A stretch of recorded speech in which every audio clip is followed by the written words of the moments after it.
I just ignored all the signs. I should take care of myself. I probably shouldn't reply. But honestly, I've been so shell-shocked from all of the truth about all of these lies, and it's killing me slowly. I feel that it's loading me out of my here to destroy my whole. I should take care of myself.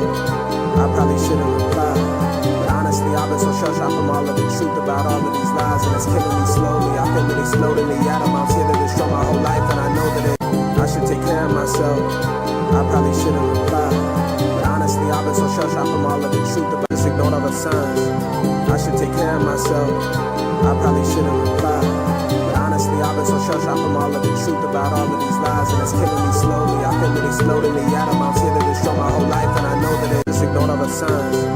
I should take care of myself. I probably shouldn't reply. But honestly, I've been so shell-shocked from all of the truth about all of these lies, and it's killing me slowly. I feel that it's loading me out of my here to destroy my whole life, and I know that I should take care of myself. I probably shouldn't reply. But honestly, I've been so shell-shocked from all of the truth about all of these lies, and it's killing me slowly. I feel that it's loading me out of my here to destroy my whole life, and I know that it's you.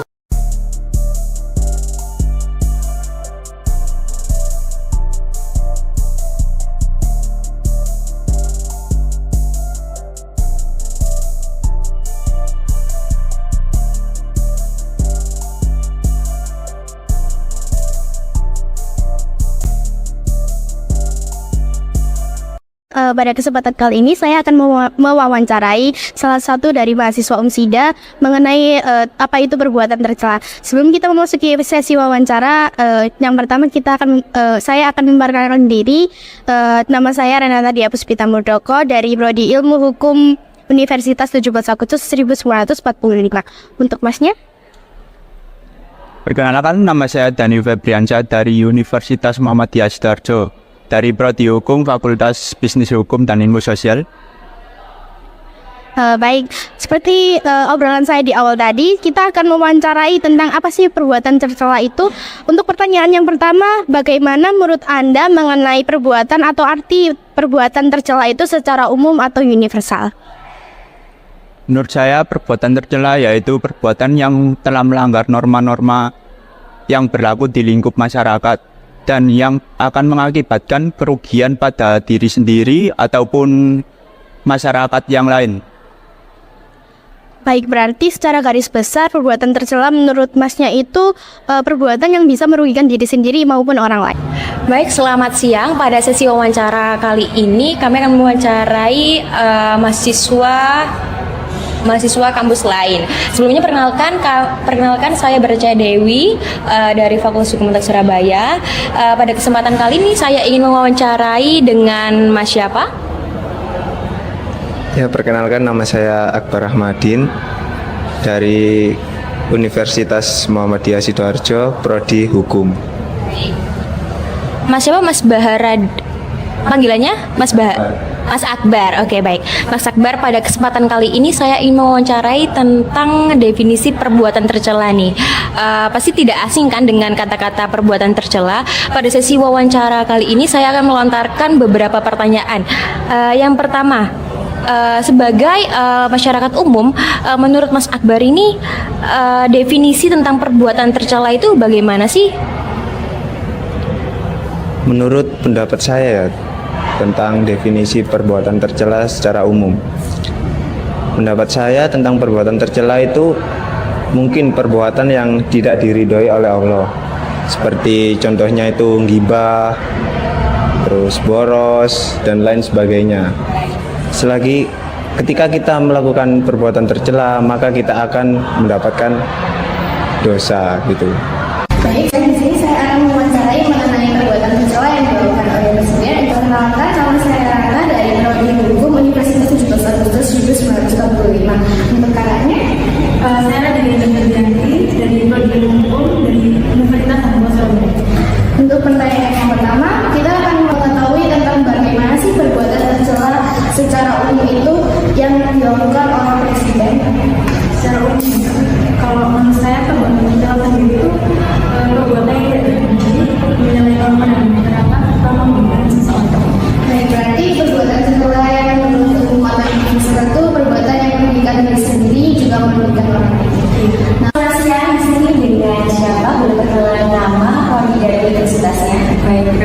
selamat siang Kak. Saya Anisha dari Prodi Hukum Universitas Antasari. Di kesempatan kali ini saya bertanya akan terkait tentang waktu penggunaan perbuatan tercela.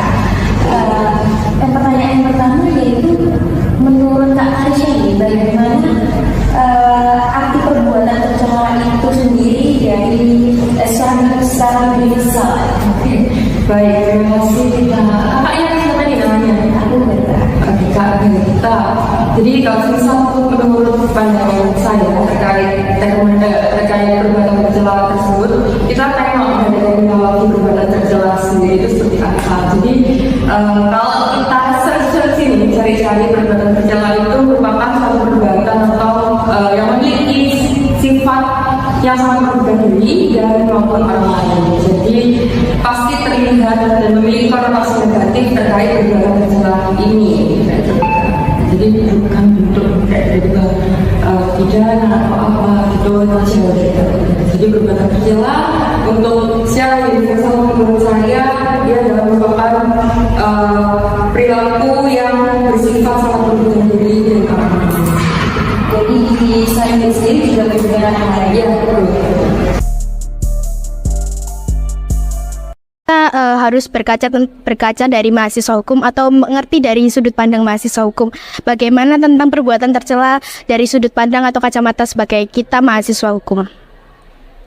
Ya, menurut saya sama seperti pelaku pidana ya, yaitu perbuatan yang telah melanggar peraturan-peraturan yang telah ditetapkan oleh pemerintah, yang akan mendapatkan sanksi atau balasan yang setimpal dengan sesuai dengan perbuatan yang dilakukannya. Ya, seperti itu. Lalu tadi kan Mas sebutkan bahwa Mas ini mahasiswa Prodi Ilmu Hukum. Lalu bagaimana sih definisi perbuatan tercela ini menurut Mas? Kan pasti tidak asing ya tentang pembahasan seperti itu. Menurut perspektif saya tentang perbuatan tercela, secara saya kan mahasiswa hukum ya, perbuatan tercela memang tidak diatur dalam Undang-Undang Dasar 1945. Tapi saya berpandangan bahwa istilah perbuatan tercela lebih merupakan ke terminologi hukum ketimbang norma agama ataupun masyarakat. Baik. Jadi seperti itu. Kalau kita kan dari kacamata mahasiswa hukum nih, gimana menurut kakak sebagai mahasiswa hukum pandangannya kalau mengenai tentang perbuatan tercela yang dilakukan oleh presiden? Menurut saya sebagai seorang presiden seharusnya yang tidak melakukan perbuatan tercela, karena perbuatan tercela itu sangat menyalahi aturan dan norma. Bagaimanapun juga sebagai seorang presiden kan dalam syarat-syarat untuk pendidikan tinggi di dalam pasal 5 kursi Undang-Undang Nomor 42 tahun 2008 tentang pemilihan umum presiden dan wakil presiden sudah dijelaskan secara rinci. Terdapat 18 poin yang harusnya dilaksanakan dan salah satunya tidak melakukan perbuatan tercela. Baik, selanjutnya Kak Anisha ini mahasiswa hukum ya. Lalu tadi kan secara universal, kalau dari mahasiswa hukum sendiri bagaimana? Kita sebagai mahasiswa hukum menengok atau memberikan kacamata mengenai perilaku tercela ini, itu saya menggunakan satu pasal ya, pasal 7 ayat 2 huruf I, penjelasan pasal 7 ayat 2 huruf I UU Pilkada yang berbunyi yang dimaksud dengan melakukan perbuatan tercela antara lain judi, mabuk, memakai pakaian narkotika dan berzina serta perbuatan melanggar asusila lainnya. Nah, ini berarti dikatai bahwasannya perilaku tercela di sini merupakan bentuk norma yang buruk atau kadang kalau misalkan menjelaskan secara hukum pun itu akan menjadi subjektif ketika orang menginterpretasikan perbuatan tercela itu seperti apa kayak gitu. Jadi bisa kayak menurut saya perbuatan tercela kalau misalkan dari undang-undangnya kayak gitu, tapi menurut kakak bisa perbuatan tercela dengan definisi lainnya seperti itu. Oke, berarti perbuatan tercela ini sudah diatur di undang-undang. Iya. Untuk pertanyaan pertanyaan selanjutnya, misalnya kalau terjadi suatu tindakan atau perbuatan tercela yang dilakukan oleh presiden, menurut Masnya pendapatnya bagaimana? Ya, menurut saya itu sangat tidak etis karena presiden kan merupakan pemimpin negara, kan sangat tidak etis jika melakukan perbuatan tercela. Dan oleh sebab itu dapat menimbulkan efek negatif dari masyarakat sekitar yang dipimpin dan dapat diundurkan melalui kursi kepresidenan sesuai dengan Pasal 7B Undang-Undang Dasar 1945, yaitu yang diajukan oleh DPR melalui MK. Baik, terima kasih. Lalu kita ketahui bahwa kita merana nih ke kepemimpinan. Presiden ini pasti kita tahu sebagai pemimpin tuh harus menjadi panutan nih. Tapi di suatu ketika mungkin ada perbuatan presiden pun tidak luput dari kesalahan. Lalu bagaimana tanggapan Mas ini tentang jikalau presiden ini melakukan perbuatan tercela? Kan tidak, tadi Mas sudah bilang bahwa tidak diatur di undang-undang. Tapi tadi presiden pun sebagai manusia tidak luput dari kesalahan. Bagaimana contohnya nih Mas, presiden dalam memberikan santunan ataupun hampers untuk rakyat-rakyatnya, tapi tidak dengan perbuatan yang baik atau dengan contoh mereka memberikan itu secara melempar atau tidak sopan seperti itu. Bagaimana tanggapan dari Mas? Tanggapan saya ketika presiden atau wakil presiden ya melakukan perbuatan seperti itu sih sangat-sangat disayangkan gitu. Sebagaimana mereka itu contoh atau pemimpin yang dicontohkan kepada masyarakat supaya masyarakat itu bisa meniru lah contoh dengan baik. Tapi ya kalau dengan perilaku tersebut sangat disayangkan. Mungkin dengan perilaku tersebut atau perbuatan tersebut, dengan melempar baju dengan masyarakat yang tidak sopan, itu bisa kena sanksi sih menurut saya. Sanksinya itu mungkin kalau yang paling buruk ya, kalau yang saya tahu itu diberhentikan dari jabatan atau bisa disebut impeachment. Kurang bahasa Inggris ya, maaf ya. Nah gitu. Jadi seseorang presiden atau wakil presiden melakukan tindakan atau perbuatan tercela itu akan diberi sanksi dengan cara diberhentikan, dikarenakan melanggar norma yang ada, terus perbuatan tercela terkait dengan jabatan tidak memenuhi kewajiban, seperti itu Kak menurut saya. Nah, untuk yang selanjutnya, gimana kalau seorang presiden tersebut melakukan perbuatan tercela sebagaimana yang sudah diatur di dalam undang-undang? Pendapat dari Kak Radika gimana? Menurut saya pasti seharusnya ada sanksi tertentu. Bisa dijelaskan maksudnya dari sanksinya atau hukumnya? Karena seperti yang saya jelaskan tadi, untuk menjadi calon presiden saja tidak boleh melakukan salah satunya perbuatan tercela. Jadi apalagi kalau menjadi presiden seharusnya itu tidak boleh dilakukan oleh seorang presiden, karena sangat merugikan dan menyebabkan norma presidennya sebagai orang nomor satu seharusnya dapat mengambil dan memakai peraturan.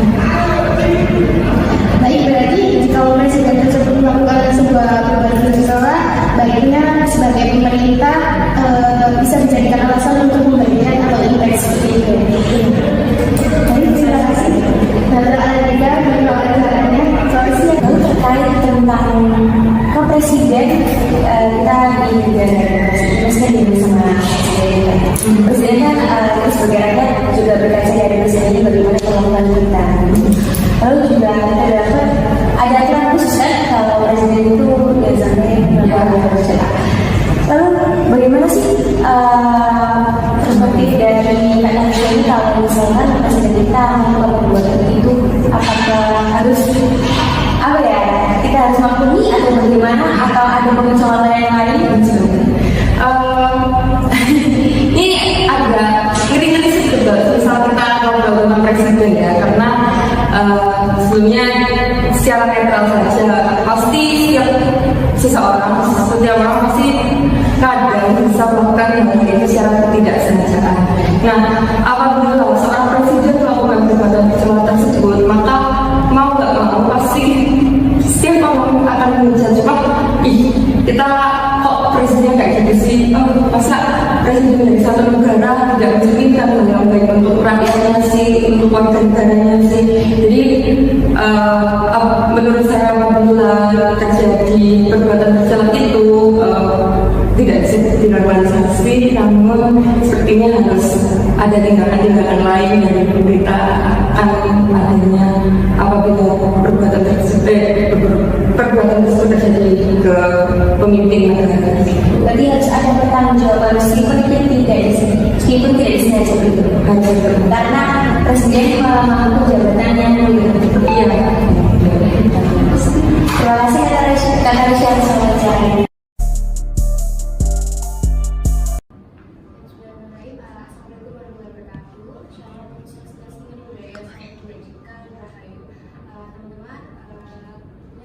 Sudah menyempatkan untuk hadir dalam acara fokus discussion dalam pemilihan kami yang bermakna memaknai perbuatan tercela sebagai syarat pemberhentian presiden atau wakil presiden dalam perspektif yang lengkap.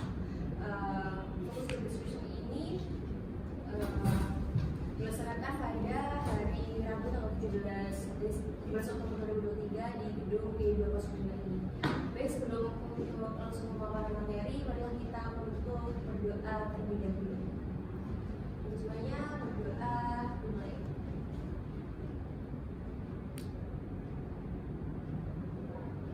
Baik, doa selesai.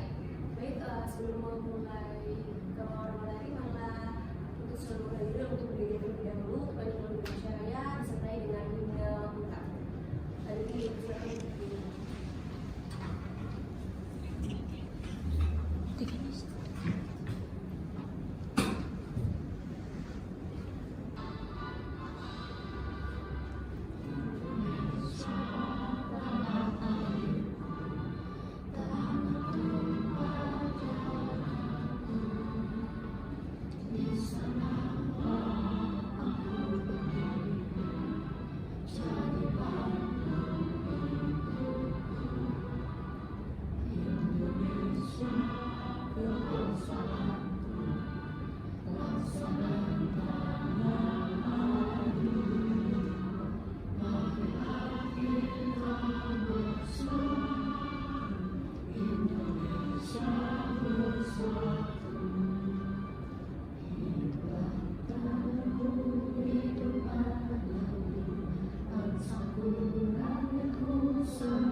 selanjutnya yaitu akan ada pemaparan materi oleh Pak Rian. Saya juga satu mahasiswa.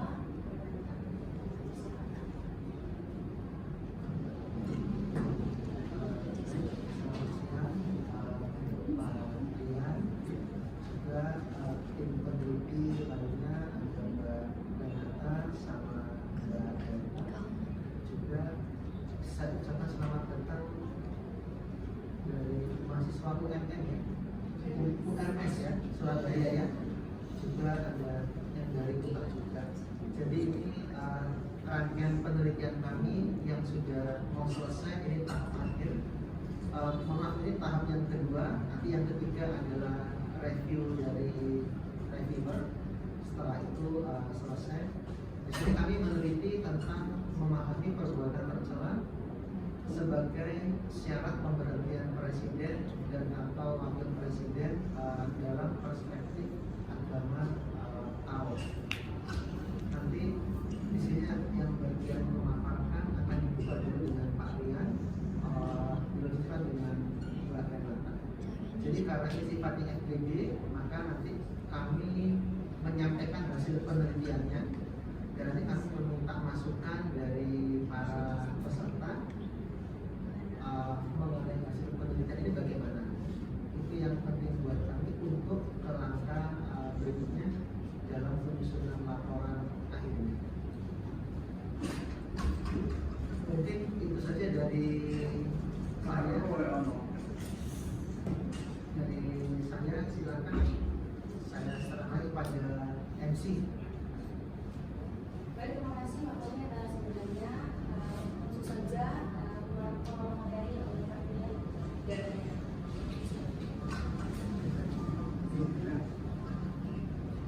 Ya, selamat siang pada adik-adik mahasiswa sekalian ya, ada yang dari UNAR ya, terima kasih Bapak waktunya, ada yang perwakilan dari Muhammadiyah Surabaya. Terima kasih, saya mengucapkan selamat datang ya, terima kasih. Sela-sela kesibukan kalian ya, mungkin ada mata kuliah di sana. Kemarin saya hubungi Mbak Ibu sedia, ya, terima kasih. Terus kepada ketua peneliti Pak Tommy ya, terima kasih kepada teman-teman mahasiswa peneliti ya, Mbak Berta, Mbak Renata, terima kasih sudah membantu kami juga untuk mungkin penggalangan datanya sekaligus juga pembacaannya terkait dengan penelitian kami yang berjudul memaknai perbuatan tercela sebagai syarat pemberhentian presiden dan atau wakil presiden. Nah, next. Nah, ini profil kami ya, ada ketua peneliti Dr. Tommy, terus anggota saya Mbak Renata, Mbak Berta, sekaligus dan terakhir ada Mas Frega yang saat ini berhalangan untuk hadir ya. Gitu. Nah, apa sih kalau kita bedah yang namanya perbuatan tercela itu sepertinya kan mungkin asing nggak asing buat kita ya, karena sebenarnya kalau kita bedah sekali lagi bahwa sebetulnya perbuatan tercela itu merupakan suatu boleh dibilang syarat pemberhentian seorang presiden dan atau wakil presiden. Nah, dalam Undang-Undang RI, terutama nomor 7 tahun 2017 tentang pemilihan umum, pemaknaan perbuatan tercela yang merupakan suatu perbuatan yang memiliki atau yang bertentangan dengan norma, baik norma agama, norma susila, norma adat juga lagi menjadi judi, mabuk, pecandu narkotika atau zina. Udah ya, ini ya. Next. Nah, kalau kita lihat, memang pada waktu kenapa sih kita mengangkat perbuatan tercela? Karena ya seperti kita ketahui bahwa memang kita menjelang yang namanya pemilihan umum juga kan tahun 2024. Isu-isu semacam ini kan juga seringkali sering dijadikan bahan untuk komoditas menyerang kepada salah satu pasangan calon, kan seperti ini. Nah, kita ingin mengangkat kira-kira perbuatan tercela itu apa sih? Karena selama ini kan kurang jelas juga mengatakan. Nah, metode penelitian yang kami gunakan ialah metode penelitian secara normatif, ya, dengan menggunakan pendekatan hermeneutika hukum dan menggunakan data wawancara sebagai pelengkap. Ya, jadi pada waktu kami meneliti, kami menyebar kuesioner kepada kurang lebih berapa? Ya, kami menyebar kuesioner kepada 110 responden, ya, untuk menggali data terkait dengan pemaknaan perbuatan tercela. Ya, tambahan pengumpulannya, tambahan metodenya ada pengumpulan data berupa identifikasi pemaknaan perbuatan tercela dari berbagai macam peraturan perundang-undangan. Yang kedua, melakukan wawancara dengan pemuka agama Natal. Yang ketiga, pengolahan data. Jadi setelah awal kita sebar kuesioner, ya, kita juga melakukan wawancara. Tahap terakhir sekaligus kita juga melakukan tahap pengolahan data dengan menggunakan analisa pendekatan hermeneutika. Ya. Setelah yang terakhir ada pelaksanaan seminar hasil penelitian yang sekarang ini kami atau kalian lihat sekarang. Ya, begitu. Nah, dari segi tinjauan pustaka, ya, itu bisa dilihat definisinya apa terkait dengan perbuatan tercela dengan kepastian hukum, definisi perbuatan tercela dengan kejelasan norma, ya, 1 sampai poin terbawah bisa kalian baca, ya. Terakhir yang terbawah mengenal pengalaman dan akan menonton di mana timbul persamaan persepsi akan frase perbuatan tercela. Gitu. Nah, ini, ya, hasil luaran yang dicapai, ada surat pencatatan ciptaan, terus ada link video penelitian, ya, mungkin kalau kalian ada waktu, ya, kita juga ada link video YouTube yang bisa kalian akses untuk melihat kira-kira sejauh mana proses yang akan atau yang sudah kami lakukan, ya, sampai dengan tahap FGD terkait dengan penelitian pemaknaan perbuatan tercela. Ya, begini. Nah, ini, ya, hasil luaran-luarannya mungkin terlalu kecil, ya, nggak terlalu jelas, ya. Next. Ya, kira-kira seperti itu. Simpulannya, ya, simpulan. Baik, kesimpulan dari hasil yang sudah disampaikan dari di PPT oleh Pak Rian, yaitu bahwa penelitian kita pada kali ini adalah memaknai bagaimana perbuatan tercela itu dalam perspektif agama atau dalam pemberhentian presiden atau wakil presiden, yang mana di dalamnya terdapat definisi, tujuan, manfaat, juga metode penelitian yang sesuai dalam PPT. Bisa teman-teman lihat di dalam PPT kali ini. Untuk kesimpulannya bisa dilihat di pada slide ini. Kesimpulannya adalah dalam hal ini dapat dijelaskan bahwa pemahaman akan pemberhentian presiden dan atau wakil presiden bisa terwujudkan juga terdapat pencampuran antara dalam perspektif sudut pandang agama dan adat istiadat. Pemberhentian presiden dan atau wakil presiden bisa berkehendak bebas, namun dalam proses pemberhentian akan menimbulkan hukum tata negara darurat Indonesia yang telah tersirat dalam Undang-Undang Republik Indonesia Nomor 7 Tahun 2017 tentang pemilihan umum dan perbuatan yang bertentangan dengan norma agama, norma asusila, dan norma adat seperti judi, mabuk, pecandu narkotika, juga zina. Berdasarkan data hasil responden dapat didefinisikan atau dikategorikan bahwa perbuatan tercela termasuk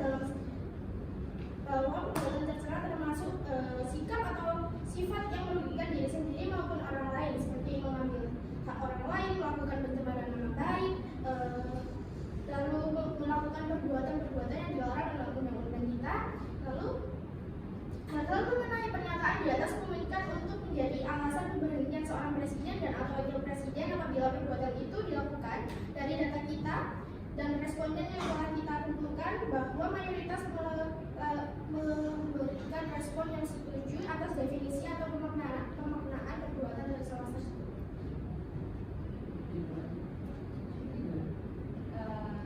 Yang kita katakan bisa melihat bahwa di sini kita tadi sudah sama Pak Rian melakukan kuesioner. Pertama di sini terdapat persentase bagaimana responden setuju dan tidak setuju. Jadi ini terkait dengan perbuatan tercela. Itu yang pertama ada pelemparan busa, lalu ada penggunaan kata yang tidak pantas atau metaforia. Terus yang ketiga ada perbuatan tercela dimaknai oleh perbuatan yang menggadaikan orang lain. Lalu ada melanggar norma lain di masyarakat dan serta melakukan pencobaan. Lalu yang kelima ada penyemaran nama baik. Lalu yang keenam yaitu harga dan martabat presiden. Dari presentasi ini mayoritas responden ini kita responden dari mahasiswa setuju untuk bahwa perbuatan tersebut merupakan perbuatan tercela. Ya tadi untuk simpel sudah disampaikan oleh seperti itu. Lalu untuk wawancara untuk sumber bulan kami kita ada kuesioner ini dan wawancara. Mungkin teman-teman ingin melihat wawancara kita dapat lihat di YouTube tadi. Kita melakukan wawancara dari beberapa mahasiswa.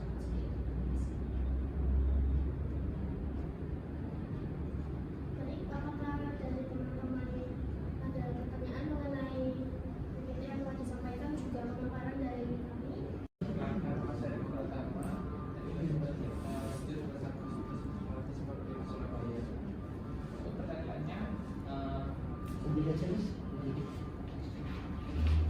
Sebelumnya kita tahu kan Agamata itu lebih mendekatkan ke seimbangan alam, ya, sehingga kita tahu pada era saat ini presiden kita kan gencarnya pemindahan ibu kota di Kalimantan Barat yang dimana itu sahabat berusaha alam.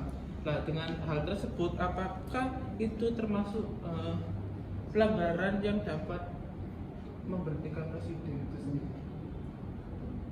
Pertanyaannya bagaimana pendapat kita mengenai presiden yang memindahkan ibu kota ke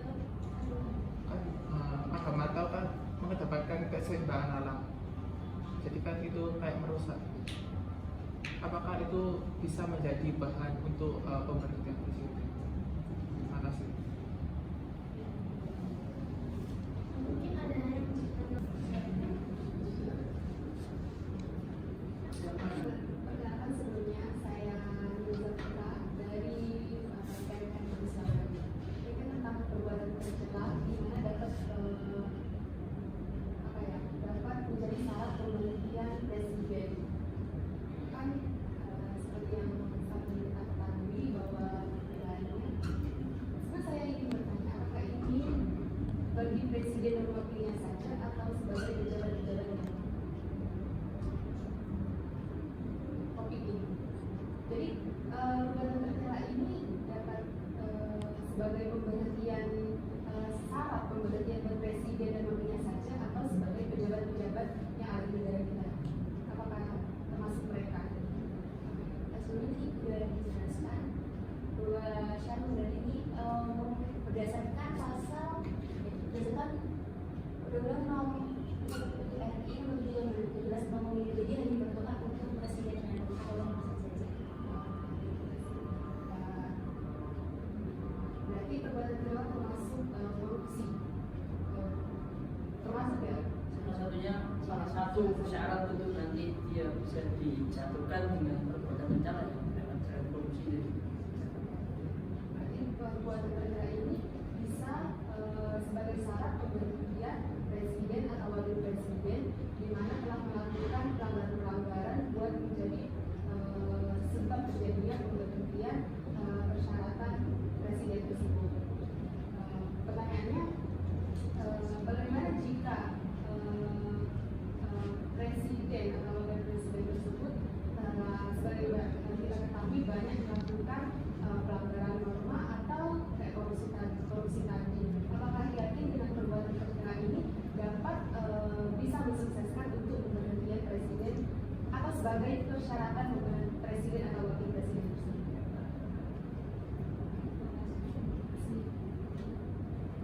Baik, untuk menjawab pertanyaan dari saudara Niko, apakah agama Tao kan mengedepankan keseimbangan alam? Nah, ini presiden sekarang lagi gencar-gencarnya memindahkan ibu kota ke Kalimantan. Lalu apakah itu bisa menjadi salah satu aspek yang dapat diusut untuk memberhentikan presiden? Atau sebelumnya, jika kita lihat atau kita ingat dari kesimpulan yang saya sampaikan tadi, jika perbuatan presiden itu merugikan orang lain, tentu saja bisa untuk dilakukan atau sebagai syarat pemberhentian presiden itu tersebut. Namun jika dalam pelaksanaan presiden yang saat ini lagi gencar-gencarnya memindahkan ibu kota ke Kalimantan tidak menimbulkan merugikan bagi orang lain, itu tidak dapat menjadi syarat sebagai pemberhentian presiden. Kesimpulannya memang Mbak, kalau kita lihat memang aturannya ya tadi ya, itu kan pada saat dia dinyatakan bersalah, misalnya dia terbukti melanggar korupsi ya, itu kan menjadi salah satu syarat sebagai dia pemberhentian sebagai wakil presiden atau wakil presiden. Tapi kan nanti kan ada proses yang namanya sidang MPR dulu, sidang paripurna dulu, nanti baru dari syarat misalnya dia terbukti melakukan korupsi itu, nah barulah dia presiden tersebut bisa diberhentikan. Jadi tetap ada persyaratan sidang MPR DPR dulu. Kenapa? Karena kan pengangkatannya melalui sidang MPR DPR, otomatis pemberhentiannya pun juga melalui mekanisme sidang MPR. Hanya poin utamanya jelas kalau memang individu sudah harus terbukti secara inkrah bahwa ada yang namanya dia sudah terbukti melakukan perbuatan korupsi. Tapi kalau masih penyidikan atau masih mungkin belum inkrah, kan belum bisa. Mungkin kira-kira seperti itu. Jadi sebagai salah satu syarat dan nantinya itu dibawa ke proses persidangan persidangan MPR. Baik, terima kasih atas pemaparan yang diberikan oleh Pak Rian dan Renata. Tadi sudah melakukan kesimpulan, ya semoga dari semua itu dapat kita dapat menjelaskan tentang